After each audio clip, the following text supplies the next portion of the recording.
Assalamualaikum warahmatullahi wabarakatuh. Segala puji bagi Allah, Tuhan seru sekalian alam. Kali ini akan dibacakan artikel yang berjudul Suluk Sunan Bonang yang termuat di makrifatullah.blogspot.com. Suluk Sunan Bonang. Karya-karya Sunan Bonang yang dijumpai hingga sekarang dapat dikelompokkan menjadi dua. 1. Suluk-suluk yang mengungkapkan pengalamannya menempuh jalan tasawuf dan beberapa pokok ajaran tasawufnya, yang disampaikan melalui ungkapan-ungkapan simbolik yang terdapat dalam kebudayaan Arab, Persia, Melayu, dan Jawa. Di antara suluk-suluknya ialah suluk mujil, suluk khalifah, suluk kadersan, suluk regol, suluk bentur, suluk wasiat, suluk pipiringan, gita suluk latri, gita suluk linglung, gita suluk ing aewu, gita suluk jebang, suluk regol, dan lain-lain. 2. Karangan prosa seperti pitutur Sunan Bonang yang ditulis dalam bentuk dialog antara seorang guru sufi dan muridnya yang tekun. Bentuk semacam ini banyak dijumpai di sastra Arab dan Persia. Apa itu suluk? Suluk adalah salah satu jenis karangan tasawuf yang dikenal dalam masyarakat Jawa dan Madura, dan ditulis dalam bentuk puisi dengan metrum, tembang, tertentu seperti sinom, wirangrong, kinanti, smaradana, dandanggula, dan lain-lain. Seperti halnya puisi sufi umumnya, yang diungkapkan ialah pengalaman atau gagasan ahli-ahli tasawuf tentang perjalanan keruhanian, suluk, yang mesti ditempuh oleh mereka yang ingin mencapai kebenaran tertinggi, Tuhan, dan berkehendak menyatu dengan rahasia Sang Wujud. Jalan itu ditempuh melalui berbagai tahapan ruhani, makom, dan dalam setiap tahapan seseorang akan mengalami keadaan ruhani, ahwal, tertentu. Sebelum akhirnya memperoleh kasyaf, tersingkapnya cahaya penglihatan batin, dan makrifat, yaitu mengenal yang tunggal secara mendalam tanpa syak lagi, hak al-yakin. Di antara keadaan ruhani penting dalam tasawuf yang sering diungkapkan dalam puisi ialah wajud, ekstase mistis, zauq, rasa mendalam, sukar, kegairahan mistis, fana, hapusnya kecenderungan terhadap diri jasmani, baka, perasaan kekal di dalam yang abadi, dan fakar. Fakar adalah tahapan dan sekaligus keadaan ruhani tertinggi yang dicapai seorang ahli tasawuf, sebagai buah pencapaian keadaan fana, dan baka. Seorang fakir, dalam artian sebenarnya menurut pandangan ahli tasawuf, ialah mereka yang demikian menyadari bahwa manusia sebenarnya tidak memiliki apa-apa, kecuali keyakinan dan cinta yang mendalam terhadap Tuhannya. Seorang fakir tidak memiliki keterpautan lagi kepada segala sesuatu kecuali Tuhan. Ia bebas dari kungkungan, diri jasmani, dan hal-hal yang bersifat bendawi, tetapi tidak berarti melepaskan tanggung jawabnya sebagai khalifah Tuhan di muka bumi. Sufi Persia abad ke-13 Masehi menyebut bahwa jalan tasawuf merupakan jalan cinta, mahabbah atau ish. Cinta merupakan kecenderungan yang kuat terhadap yang satu, asas penciptaan segala sesuatu, metode keruhaniaan dalam mencapai kebenaran tertinggi. Jalan kalbu bukan jalan akal dalam memperoleh pengetahuan mendalam tentang yang satu. Sebagaimana puisi para sufi secara umum, jika tidak bersifat didaktis, suluk-suluk Sunan Bonang ada yang bersifat lirik. Pengalaman dan gagasan ketasawufan yang dikemukakan, seperti dalam karya penyair sufi dimanapun, biasanya disampaikan melalui ungkapan simbolik, tamsil, dan ungkapan metaforis, mutasyabihat. Demikian dalam mengemukakan pengalaman keruhanian di jalan tasawuf. Dalam suluk-suluknya Sunan Bonang tidak jarang menggunakan kias atau perumpamaan, serta citraan-citraan simbolik. Citraan-citraan tersebut tidak sedikit yang diambil dari budaya lokal. Kecenderungan tersebut berlaku dalam sastra Sufi Arab, Persia, Turki, Urdu, Sindi, Melayu dan lain-lain, dan merupakan prinsip penting dalam sistem sastra dan estetika Sufi. Karena tasawuf merupakan jalan cinta, maka sering hubungan antara seorang salik, penempuh suluk, dengan yang satu dilukiskan atau diumpamakan sebagai hubungan antara pencinta, asyik, dan kekasih, mahbub, maksud. Drewes, 1968, 1978, telah mencatat sejumlah naskah yang memuat suluk-suluk yang diidentifikasikan sebagai karya Sunan Bonang atau Pangeran Bonang, khususnya yang terdapat di Museum Perpustakaan Universitas Leiden, dan memberi catatan ringkas tentang isi suluk-suluk tersebut. Penggunaan tamsil, pencinta dan kekasih misalnya terdapat dalam Gita Suluk Latri yang ditulis dalam bentuk tembang wirangrong. Suluk ini menggambarkan seorang pencinta yang gelisah menunggu kedatangan kekasihnya. Semakin larut malam kerinduan dan kegelisahannya semakin mengusiknya, dan semakin larut malam pula berahinya, semakin berkobar. Ketika kekasihnya datang dia lantas lupa segala sesuatu, kecuali keindahan wajah kekasihnya. Demikianlah setelah itu sang pencinta akhirnya hanyut di bawah ombak dalam lautan ketak terhinggaan wujud. Dalam suluk Khalifah Sunan Bonang, menceritakan kisah-kisah kerohanian para wali dan pengalaman mereka mengajarkan kepada orang yang ingin memeluk agama Islam. Suluk ini cukup panjang. Sunan Bonang juga menceritakan pengalamannya selama berada di Pasai bersama guru-gurunya, serta perjalanannya menunaikan ibadah haji ke Mekah. Karya yang tidak kalah penting ialah Suluk Gentur atau Suluk Bentur. Suluk ini ditulis di dalam tembang wirangrong dan cukup panjang. Gentur atau bentur berarti lengkap atau sempurna. Di dalamnya digambarkan jalan yang harus ditempuh seorang sufi untuk mencapai kesadaran tertinggi. Dalam perjalanannya itu, ia akan berhadapan dengan maut dan dia akan diikuti oleh sang maut kemanapun ia melangkah. Ujian terbesar seorang penempuh jalan tasawuf atau suluk ialah syahadat dacim kacim. Syahadat ini berupa kesaksian tanpa bicara sepatah kata pun dalam waktu yang lama, sambil mengamati gerik-gerik jasmaninya dalam menyampaikan isyarat kebenaran dan keunikan Tuhan. Garam jatuh ke dalam lautan dan lenyap, tetapi tidak dapat dikatakan menjadi laut. Pun tidak hilang ke dalam kekosongan, suwung. Demikian pula apabila manusia mencapai keadaan fana, tidak lantas tercerap dalam wujud mutlak. Yang lenyap ialah kesadaran akan keberadaan atau kewujudan jasmaninya. Dalam suluknya ini, Sunan Bonang juga mengatakan bahwa pencapaian tertinggi seseorang ialah fana, ruh idafi, yaitu keadaan dapat melihat peralihan atau pertukaran segala bentuk lahir dan gejala lahir, yang di dalamnya kesadaran intuitif atau makrifat menyempurnakan penglihatannya tentang Allah sebagai yang kekal dan yang tunggal. Pendek kata, dalam fana, ruh idafi seseorang sepenuhnya menyaksikan kebenaran hakiki. Ayat Al-Quran Surah 28 ayat 88, segala sesuatu binasa kecuali wajahnya. Ini digambarkan melalui perumpamaan Asrafi, emas bentukan yang mencair dan hilang kemuliaannya, sedangkan substansinya sebagai emas tidak lenyap. Syahadat dacim kacim adalah kurnia yang dilimpahkan Tuhan kepada seseorang sehingga ia menyadari dan menyaksikan dirinya bersatu dengan kehendak Tuhan, Sapakarya.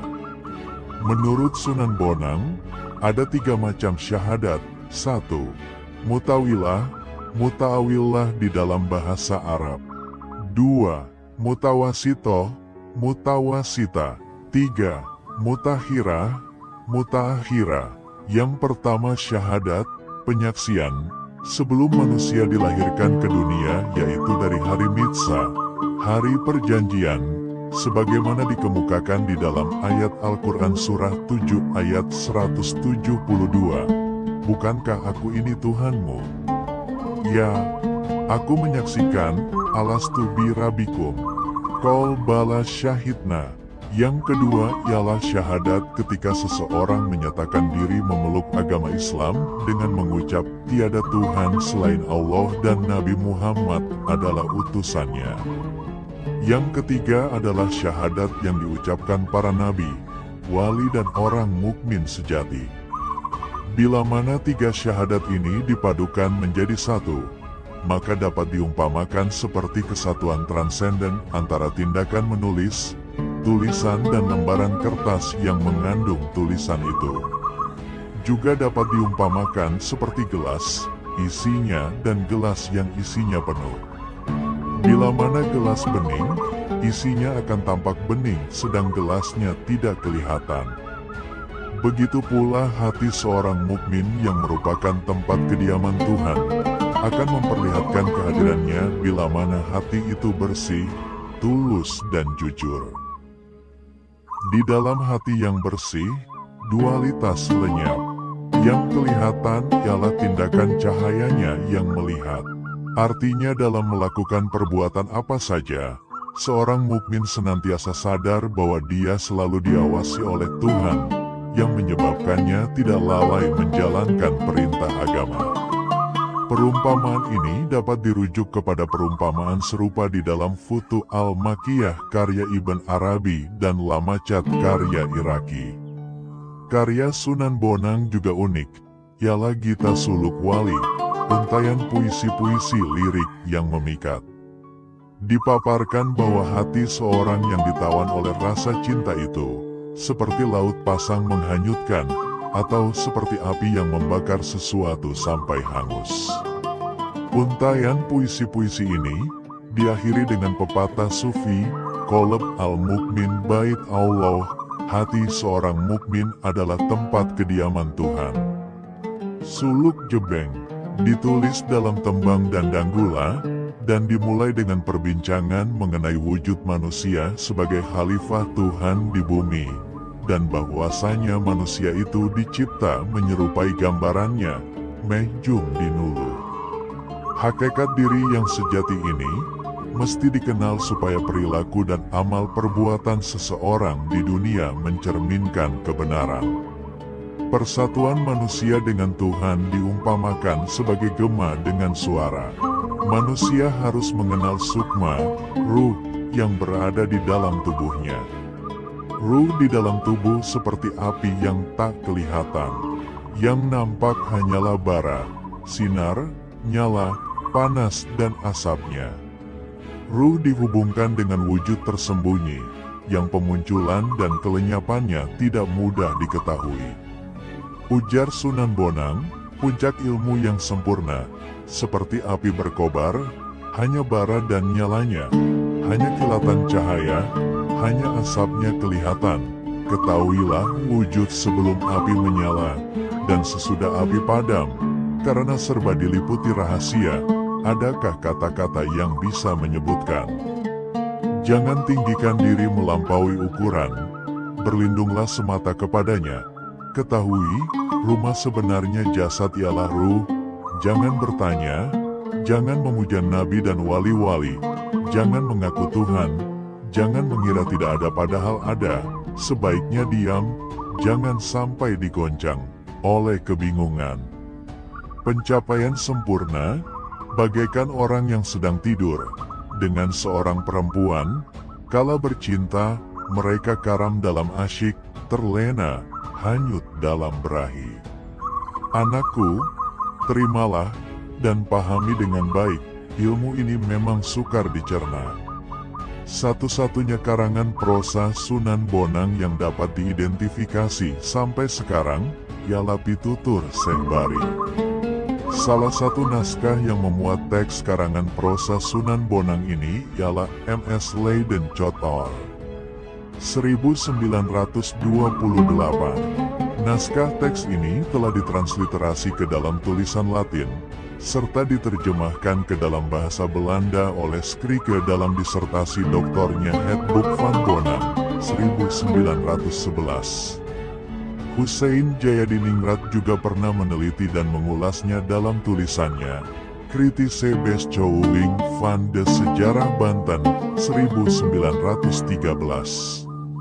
Terakhir naskah teks ini ditransliterasi dan disunting oleh Drewes dalam bukunya The Admonitions of Shehbari, 1978, disertai ulasan dan terjemahannya dalam bahasa Inggris. Kitab ini ditulis dalam bentuk dialog atau tanya-jawab antara seorang penuntut ilmu suluk, Syaiful Rijal, dan gurunya Shehbari. Nama Syaiful Rijal, yang artinya pedang yang tajam, biasa dipakai sebagai julukan kepada seorang murid yang tekun mempelajari tasawuf. Mungkin ini adalah sebutan untuk Sunan Bonang sendiri ketika menjadi seorang penuntut ilmu suluk. Shehbari diduga adalah guru Sunan Bonang di Pasai dan berasal dari Bar, Khurasan, Persia Timur Daya. Secara umum, ajaran tasawuf yang dikemukakan dekat dengan ajaran dua tokoh tasawuf besar dari Persia, Imam Al-Ghazali dan Jalaluddin Al-Rumi. Nama-nama ahli tasawuf lain dari Persia yang disebut ialah Syekh Sufi, mungkin Harits Al-Muhasibi, Nuri, mungkin Hasan Al-Nuri, dan Jadin, mungkin Junaid Al-Baghdadi. Ajaran ketiga tokoh tersebut merupakan sumber utama ajaran Imam Al-Ghazali.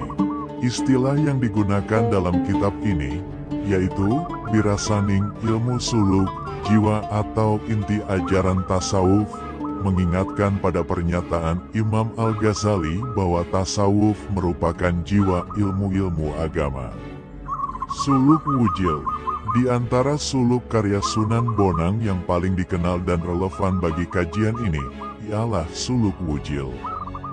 Dari segi bahasa dan puitika yang digunakan, serta konteks sejarahnya dengan perkembangan awal sastra pesisir, suluk Wujil benar-benar mencerminkan zaman peralihan Hindu ke Islam, abad ke-15 dan 16 Masehi, yang sangat penting dalam sejarah Jawa Timur. Teks suluk Wujil dijumpai antara lain dalam MS Batavia Segenotsaf 54, setelah Republik Indonesia merdeka disimpan di Museum Nasional, kini di Perpustakaan Nasional Jakarta, dan transliterasinya ke dalam huruf Latin dilakukan oleh Purbacaraka dalam tulisannya, De Geheimleer van Sunan Bonang, Suluk Wujil.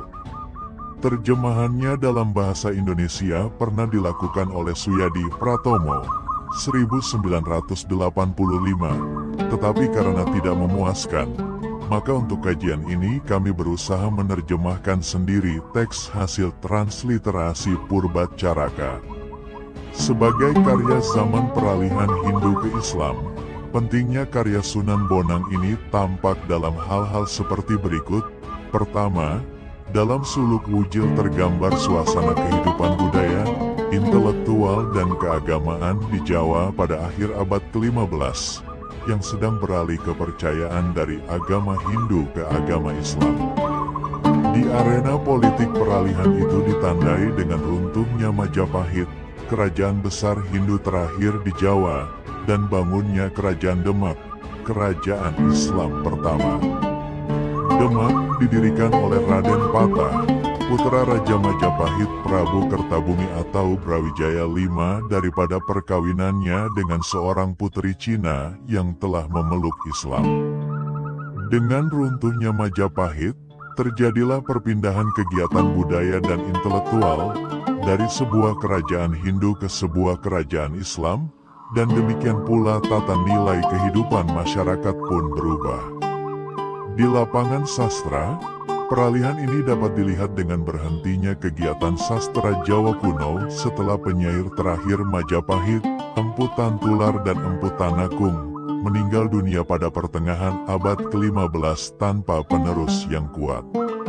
Kegiatan pendidikan pula mula beralih ke pusat-pusat baru di daerah pesisir. Dari segi bahasa, suluk ini memperlihatkan keanehan-keanehan bahasa Jawa kuno zaman Hindu, karena memang ditulis pada zaman permulaan munculnya bahasa Jawa Madya. Dari segi poetika pula, cermin zaman peralihan begitu kentara. Penulisnya menggunakan tembang aswalalita yang agak menyimpang, selain tembang dan danggula. Aswalalita adalah metrum Jawa kuno yang dicipta berdasarkan poetika Sansakerta. Setelah wafatnya Sunan Bonang, tembang ini tidak lagi digunakan oleh para penulis tembang di Jawa.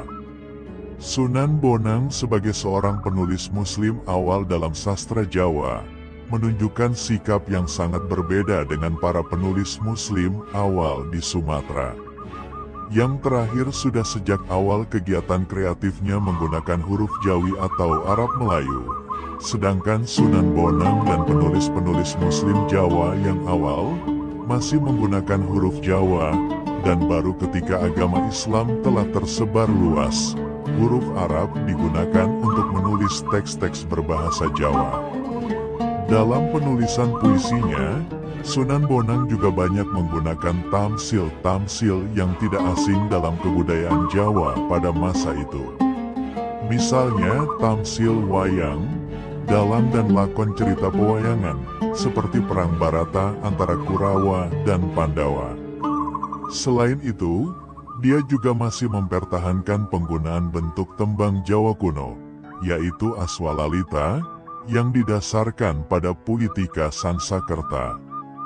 Dengan cara demikian, kehadiran karyanya tidak dirasakan sebagai sesuatu yang asing bagi pembaca sastra Jawa, malahan dipandangnya sebagai suatu kesinambungan. Kedua, pentingnya suluk wujil karena renungan-renungannya tentang masalah hakiki di sekitar wujud dan rahasia terdalam ajaran agama, memuaskan dahaga kaum terpelajar Jawa yang pada umumnya menyukai mistisisme atau metafisika, dan seluk-beluk ajaran keruhanian. Suluk wujil dimulai dengan pertanyaan metafisik yang esensial dan menggoda sepanjang zaman, di timur maupun barat. 1. Inilah cerita Rasi Wujil, berkata pada guru yang diabdinya, Ratu Wahdat. Ratu Wahdat, nama gurunya, bersujud ia di telapak kaki Syekh Agung yang tinggal di desa Bonang. Ia minta maaf, ingin tahu hakikat, dan seluk-beluk ajaran agama, sampai rahasia terdalam. 2. 10 tahun lamanya sudah, Wujil berguru kepada sang wali, namun belum mendapat ajaran utama. Ia berasal dari Majapahit, bekerja sebagai abdi raja. Sastra Arab telah ia pelajari. Ia menyembah di depan gurunya, kemudian berkata seraya menghormat minta maaf. 3. Dengan tulus saya mohon di telapak kaki Tuan Guru, mati hidup hamba serahkan. Sastra Arab telah Tuan ajarkan, dan saya telah menguasainya. Namun tetap saja saya bingung, mengembara ke sana kemari tak berketentuan. Dulu hamba berlakon sebagai pelawak, bosan sudah saya, menjadi bahan tertawaan orang. 4. Ya Syekh Al-Mukaram, uraian kesatuan huruf, dulu dan sekarang, yang saya pelajari tidak berbeda, tidak beranjak dari tatanan lahir, tetap saja tentang bentuk luarnya. Saya meninggalkan Majapahit, meninggalkan semua yang dicintai, namun tak menemukan sesuatu apa sebagai penawar. 5. Diam-diam saya pergi malam-malam, mencari rahasia yang satu dan jalan sempurna. Semua pendeta dan ulama hamba temui, agar terjumpa hakikat hidup. Akhir kuasa sejati, ujung utara selatan, tempat matahari dan bulan terbenam. Akhir mata tertutup dan hakikat maut, akhir ada dan tiada. Pertanyaan-pertanyaan Wujil kepada gurunya merupakan pertanyaan universal dan eksistensial, serta menukik hingga masalah paling inti, yang tidak bisa dijawab oleh ilmu-ilmu lahir. terbenamnya matahari dan bulan, akhir utara dan selatan, berkaitan dengan kiblat dan gejala kehidupan yang senantiasa berubah. Jawabannya menghasilkan ilmu praktis dan teoritis seperti fisika, kosmologi, kosmogeni, ilmu pelayaran, geografi, dan astronomi. Kapan mata tertutup berkenaan dengan panca indera dan gerak tubuh kita, sadar dan tidak sadar, bingung dan gelisah, adalah persoalan psikologi. Ada dan tiada merupakan persoalan metafisika. Setiap jawaban yang diberikan sepanjang zaman di tempat yang berbeda-beda, selalu unik, sebagaimana pertanyaan terhadap hakikat hidup dan kehidupan. Lantas apakah dalam hidupnya manusia benar-benar menguasai dirinya dan menentukan hidupnya sendiri? Siapa kuasa sejati itu? Persoalan tentang rahasia yang satu akan membawa orang pada persoalan tentang yang abadi, yang maha hidup, wujud mutlak yang adanya tidak tergantung pada sesuatu yang lain. Tampaknya pertanyaan itu memang ditunggu oleh Sunan Bonang, sebab hanya melalui pertanyaan seperti itu, dia dapat menyingkap rahasia ilmu tasawuf dan relevansinya kepada wujil. Maka Sunan Bonang pun menjawab, 6. Ratu Wahdat tersenyum lembut. Hai wujil, sungguh lancang kau, tuturmu tak lazim. Berani menagih imbalan tinggi, demi pengabdianmu padaku. Tak patut aku disebut sang arif, andai hanya uang yang diharapkan, dari jerih payah mengajarkan ilmu. Jika itu yang kulakukan, tak perlu aku menjalankan tirakat. 7. Siapa mengharap imbalan uang demi ilmu yang ditulisnya, ia hanya memuaskan diri sendiri dan berpura-pura tahu segala hal. Seperti bangau di sungai, diam, bermenung tanpa gerak. Pandangnya tajam, pura-pura suci di hadapan mangsanya ikan-ikan. Ibarat telur, dari luar kelihatan putih, namun isinya berwarna kuning. 8. Matahari terbenam, malam tiba. Wujil menumpuk potongan kayu membuat perapian, memanaskan tempat pesujudan sang zahid. Di tepi pantai sunyi di Bonang, desa itu gersang. Bahan makanan tak banyak, hanya gelombang laut memukul batu karang dan menakutkan. 9. Sang Arif berkata lembut, hai wujil, kemarilah. Dipegangnya kucir rambut wujil seraya dielus-elus tanda kasih sayangnya. Wujil, dengar sekarang, jika kau harus masuk neraka karena kata-kataku, aku yang akan menggantikan tempatmu. 11. Ingatlah wujil, waspadalah, hidup di dunia ini, jangan ceroboh dan gegabah, sadarilah dirimu bukan yang hak, dan yang hak bukan dirimu. Orang yang mengenal dirinya, akan mengenal Tuhan, asal-usul semua kejadian, inilah jalan makrifat sejati. Dalam bait-bait yang telah dikutip dapat kita lihat bahwa, pada permulaan suluknya Sunan Bonang menekankan bahwa Tuhan dan manusia itu berbeda. Tetapi karena manusia adalah gambaran Tuhan, maka, pengetahuan diri, dapat membawa seseorang mengenal Tuhannya. Pengetahuan diri di sini terangkum dalam pertanyaan, apa dan siapa sebenarnya manusia itu? Bagaimana kedudukannya di atas bumi? Dari mana ia berasal dan kemana ia pergi setelah mati? Pertama-tama, diri yang dimaksud penulis sufi ialah diri ruhani, bukan diri jasmani, karena ruhlah yang merupakan esensi kehidupan manusia, bukan jasmaninya. Kedua kali, sebagaimana dikemukakan dalam Al-Quran, surat Al-Baqarah, manusia dicipta oleh Allah sebagai khalifahnya di atas bumi, dan sekaligus sebagai hambanya. Itulah hakikat kedudukan manusia di muka bumi. Ketiga, persoalan dari mana berasal dan kemana perginya tersimpul dari ucapan Inna lillahi wa inna ilaihi rojiun, dari Allah kembali ke Allah. Tasawuf dan pengetahuan diri. Secara keseluruhan, jalan tasawuf merupakan metode-metode untuk mencapai pengetahuan diri dan hakikat wujud tertinggi, melalui apa yang disebut sebagai jalan cinta dan penyucian diri. Cinta yang dimaksudkan para sufi, ialah kecenderungan kuat dari kalbu kepada yang satu, karena pengetahuan tentang hakikat ketuhanan hanya dicapai tersingkapnya cahaya penglihatan batin, kasyaf, dari dalam kalbu manusia. Tahapan-tahapan jalan tasawuf dimulai dengan penyucian diri, yang oleh Mir Valiuddin dibagi 3. Pertama, penyucian jiwa atau naf, tadkiyah al-naf. Kedua, pemurnian kalbu, tasfiyah al-qalb.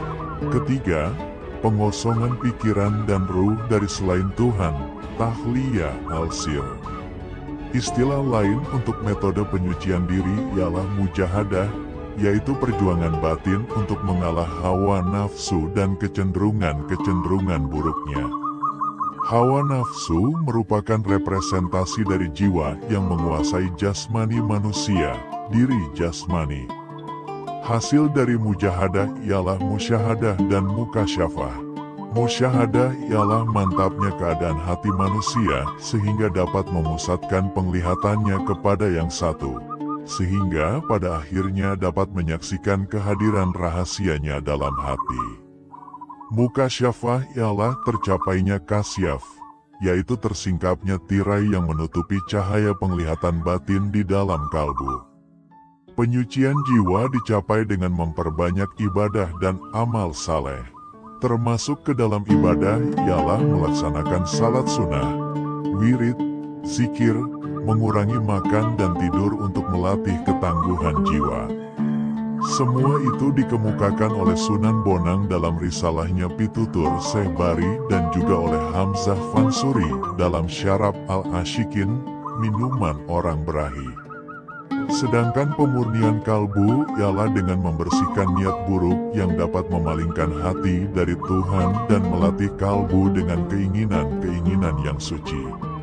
Sedangkan pengosongan pikiran dilakukan dengan tafakur atau meditasi, pemusatan pikiran kepada yang satu.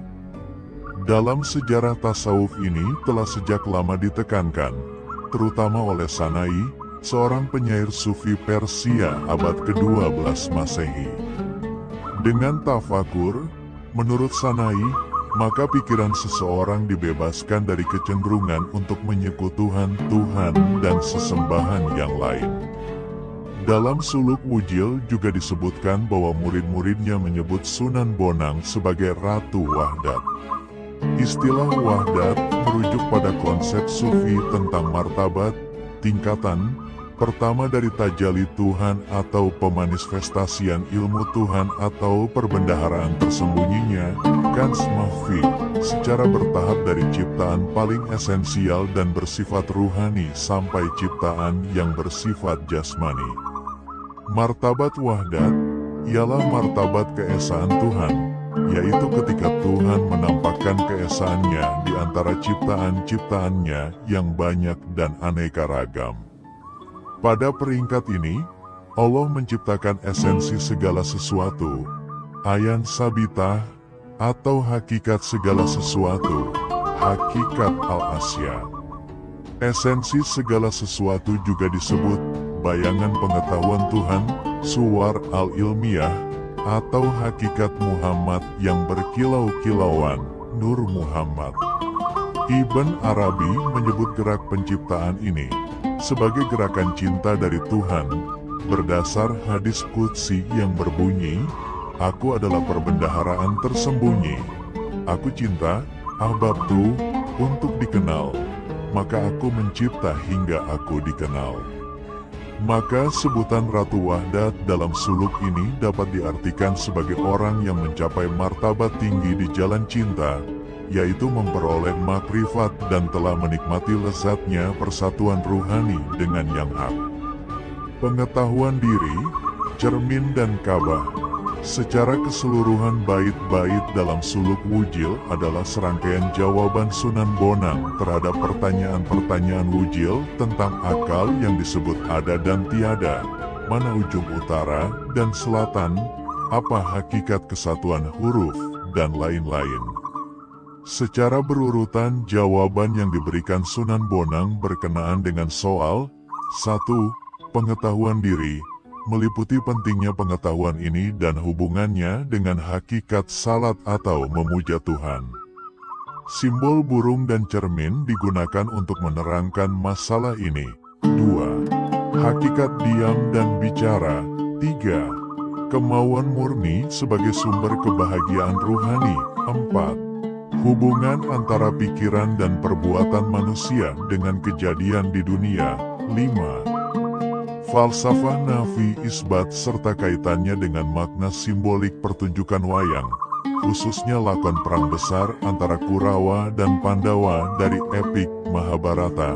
6. Gambaran tentang Mekah metafisik yang merupakan pusat jagat raya, bukan hanya di alam kabir, makrokosmos, tetapi juga di alam sagir, mikrokosmos, yaitu dalam diri manusia yang terdalam. 7. Perbedaan jalan asketisme atau zuhud dalam agama Hindu dan Islam. Sunan Bonang menghubungkan hakikat salat berkaitan dengan pengenalan diri, sebab dengan melakukan salat seseorang sebenarnya berusaha mengenal dirinya sebagai yang menyembah dan sekaligus berusaha mengenal Tuhan sebagai yang disembah. Pada bait ke-12 dan selanjutnya Sunan Bonang menulis 12. Kebajikan utama seorang muslim ialah mengetahui hakikat salat, hakikat memuja dan memuji. Salat yang sebenarnya tidak hanya pada waktu Isya dan Maghrib, tetapi juga ketika tafakur. Dan salat tahajud dalam keheningan, buahnya ialah menyerahkan diri senantiasa dan termasuk akhlak mulia. 13. Apakah salat yang sebenar-benar salat? Renungkan ini, jangan lakukan salat, andai tiada tahu siapa dipuja. Bila mana kau lakukan juga, kau seperti memanah burung, tanpa melepas anak panah dari busurnya. Jika kau lakukan sia-sia, karena yang dipuja wujud khayalmu semata. 14. Lalu apa pula zikir yang sebenarnya? Dengar, walau siang malam berzikir, jika tidak dibimbing petunjuk Tuhan, zikirmu tidak sempurna. Zikir sejati tahu bagaimana datang dan perginya nafas. Disitulah yang ada, memperlihatkan hayat melalui yang 4. 15. Yang 4 ialah tanah atau bumi, lalu api, udara dan air. Ketika Allah mencipta Adam, ke dalamnya dilengkapi anasir ruhani yang 4, kahar, jalal, jamal dan kamal, di dalamnya 8 sifat-sifatnya. Begitulah kaitan ruh dan badan, dapat dikenal bagaimana sifat-sifat ini datang dan pergi, serta kemana. 16. Anasir tanah melahirkan kedewasaan dan keremajaan. Apa dan di mana kedewasaan? Dan keremajaan, di mana letak kedewasaan dalam keremajaan? Api melahirkan kekuatan, juga kelemahan. Namun di mana letak kekuatan dalam kelemahan? Ketahuilah ini. 17. Sifat udara meliputi ada dan tiada. Di dalam tiada, di mana letak ada? Di dalam ada, di mana tempat tiada? Air 2 sifatnya, mati dan hidup. Di mana letak mati dalam hidup? Dan letak hidup dalam mati?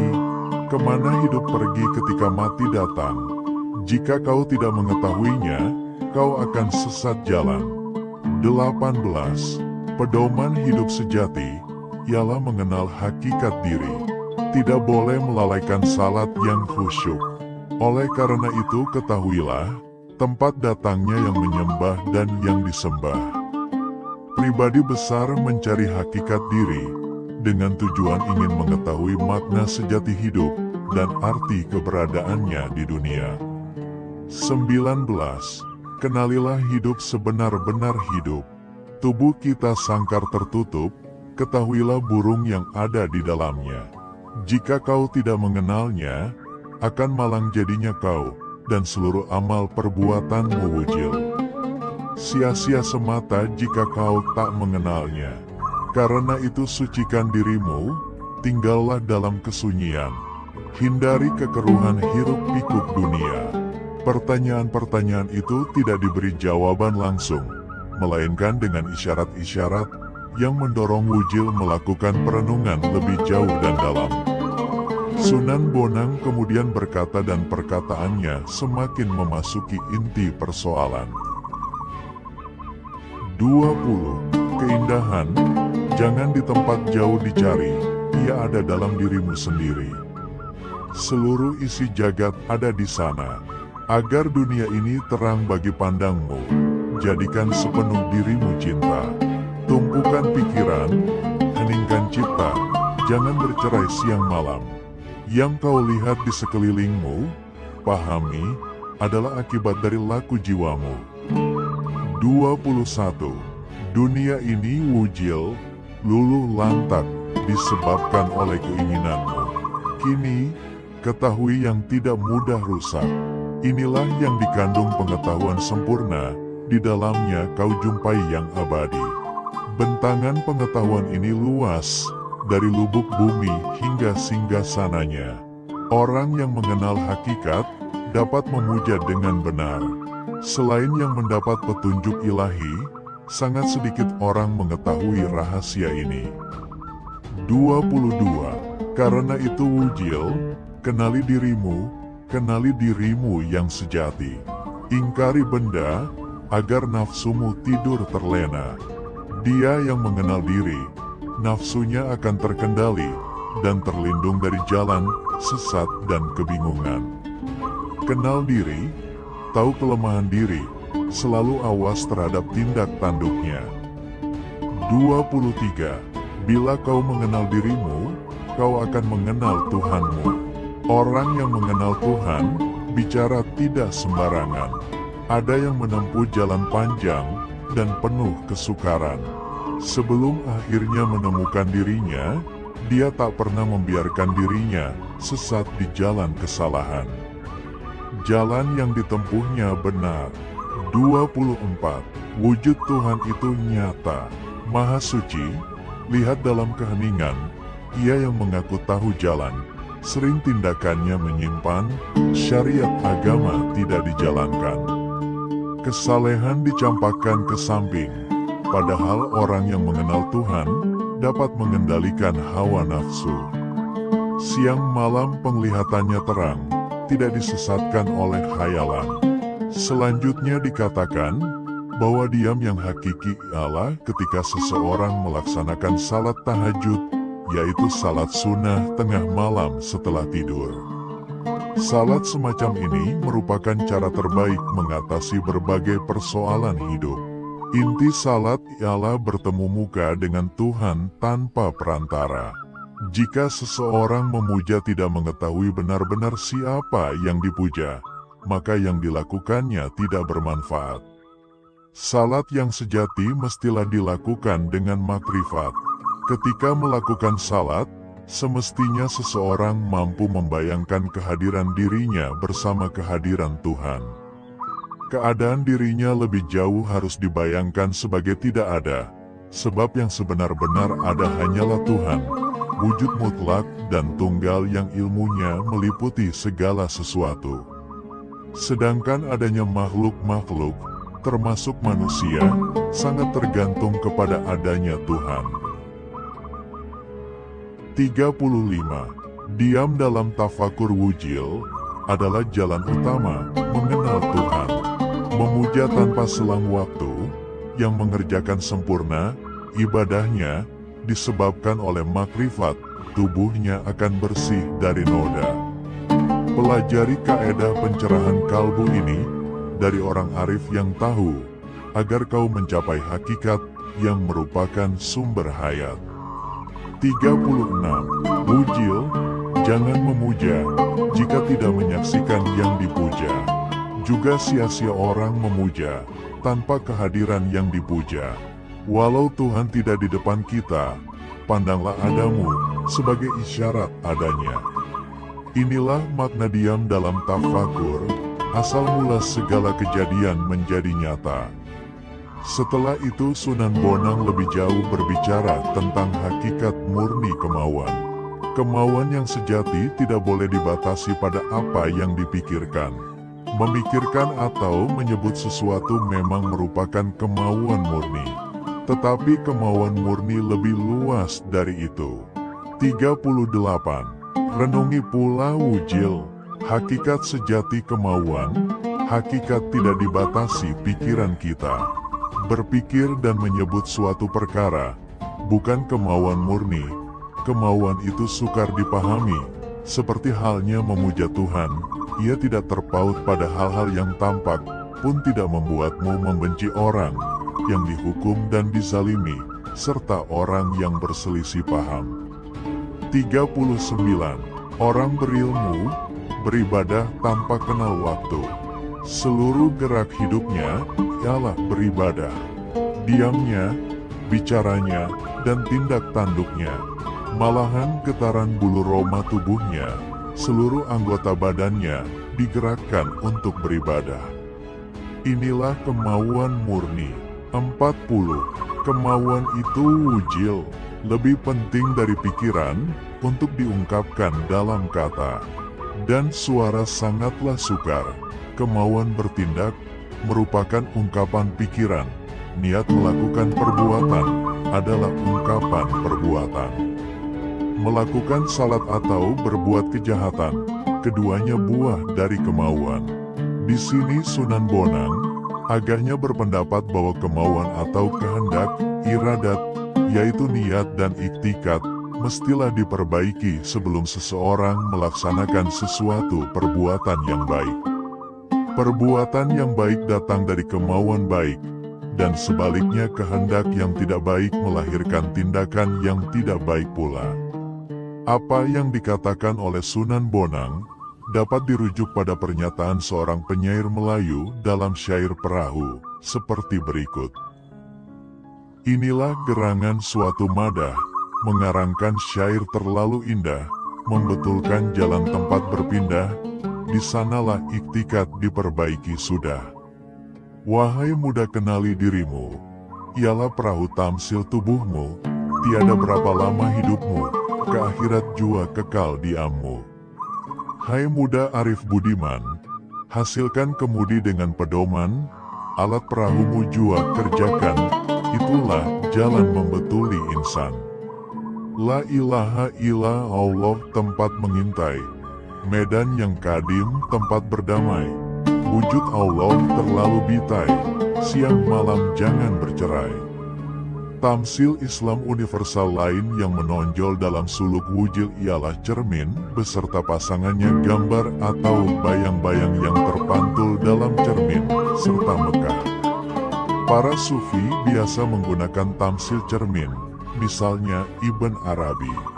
Sufi abad ke-12 Masehi dari Andalusia ini menggunakannya untuk menerangkan falsafahnya bahwa yang satu meletakkan cermin dalam hati manusia agar dia dapat melihat sebagian dari gambaran dirinya, kekayaan ilmunya atau perbendaharanya yang tersembunyi dalam ciptaannya yang banyak dan aneka ragam.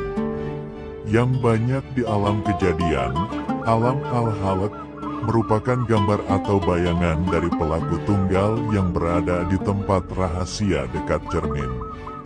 Pada pupuh atau bait ke-74 diceritakan, Sunan Bonang menyuruh muridnya Ken Satpada mengambil cermin dan menaruhnya di pohon wungu.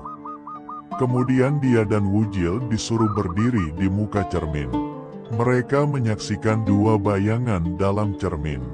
Kemudian Sunan Bonang menyuruh salah seorang dari mereka menjauh dari cermin, sehingga yang tampak hanya bayangan satu orang.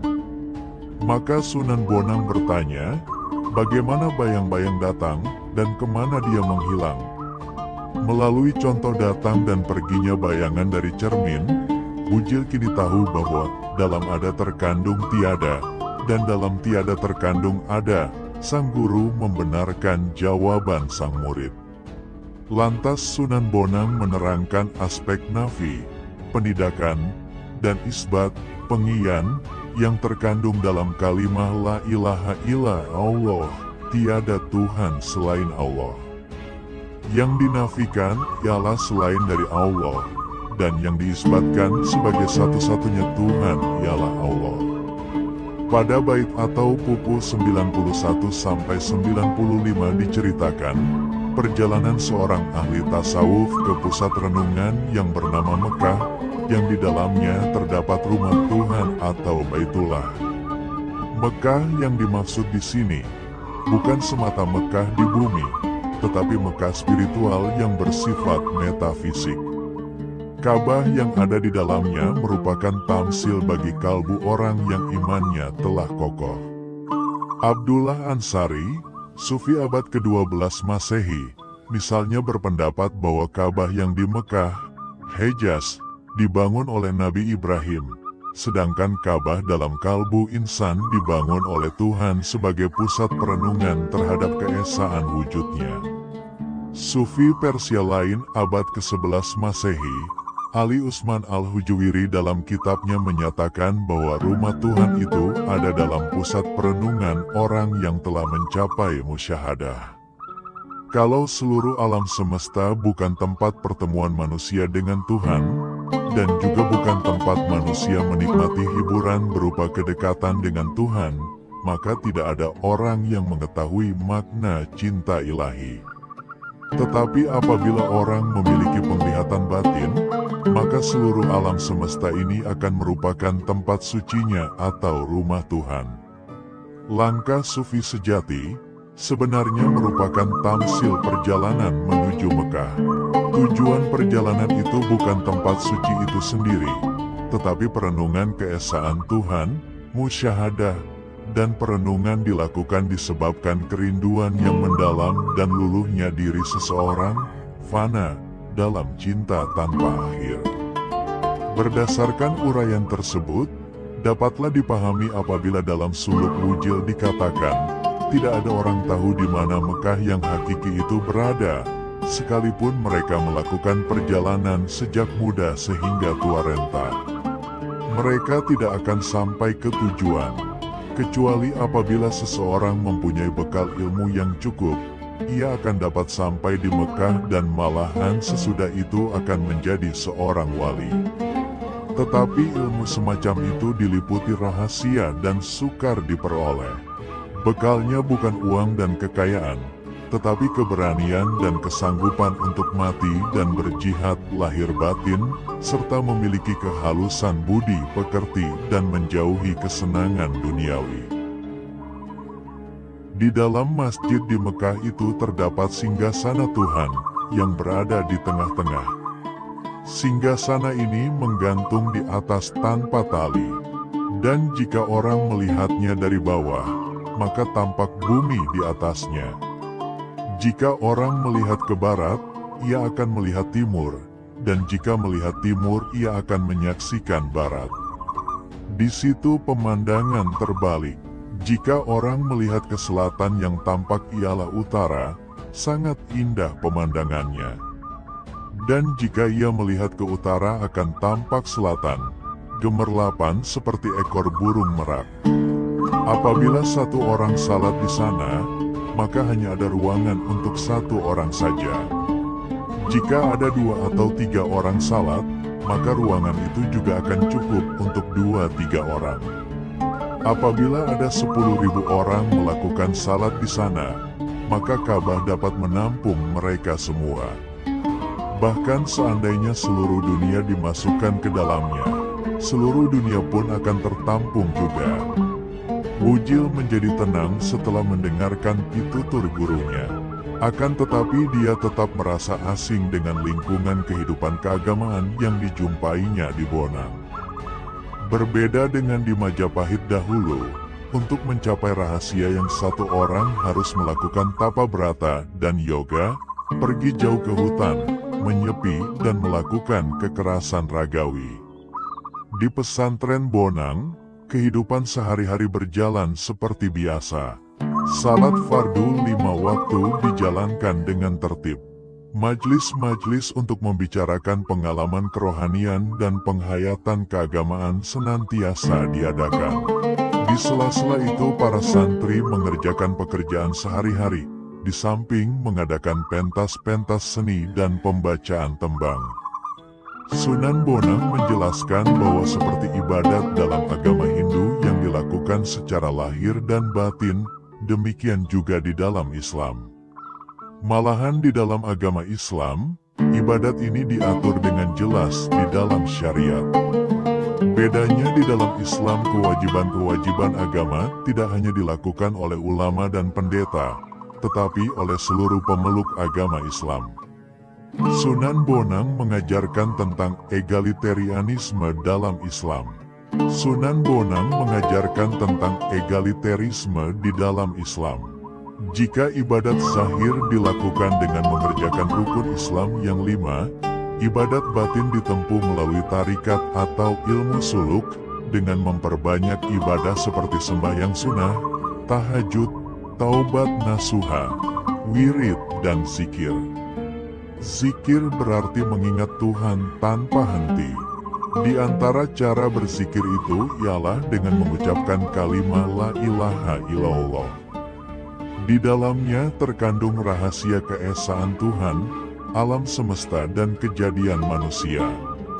Berbeda dengan dalam agama Hindu, di dalam agama Islam disiplin kerohanian dan ibadah dapat dilakukan di tengah keramaian, sebab perkara yang bersifat transendental tidak terpisah dari perkara yang bersifat kemasyarakatan. Di dalam agama Islam tidak ada garis pemisah yang tegas antara dimensi transendental dan dimensi sosial. Dikatakan pula bahwa manusia terdiri daripada 3 hal yang pemiliknya berbeda. Jasmaninya milik ulat dan cacing, rohnya milik Tuhan, dan milik manusia itu sendiri hanyalah amal perbuatannya di dunia. Demikian, semoga rahmat dan hidayah Allah selalu tercurah kepada kita semua. Wassalamualaikum warahmatullahi wabarakatuh.